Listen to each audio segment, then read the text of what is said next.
আজকে তোমাদের সাথে ঈদের দিনে দুপুরবেলা কি মজা মজা রান্না বান্না করেছিলাম, তার সাথে কি মজা মজার আইটেম খেয়েছিলাম সেগুলোই শেয়ার করব।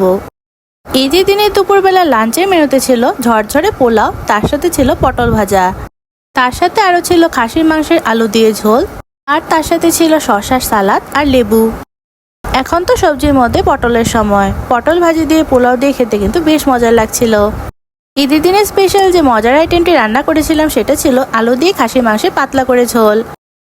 ঝরঝরে পোলাওয়ের সাথে লেবু চিপে নিয়ে আলু দিয়ে খাসির মাংসের ঝোলটা মেখে খেয়ে নিচ্ছিলাম, তার সাথে সালাদ নিয়ে নিচ্ছিলাম। খেতে কিন্তু অনেক বেশি মজা হয়েছিল। পোলাও আর খাসির মাংস, তার সাথে লেবু আর সালাদ, সবকিছু মিলে একদম পারফেক্ট কম্বিনেশন ছিল। খাসির মাংসের তরকারিতে যদি আলু থাকে, আলু কিন্তু খাবারের স্বাদটা আরও কয়েক গুণ বাড়িয়ে দেয়। পোলাওয়ের সাথে মাংস, আলু সবকিছু ভেঙে নিয়ে খেতে কিন্তু জাস্ট ওয়াও লাগছিল। এক কথায় বলতে গেলে সেই স্বাদ।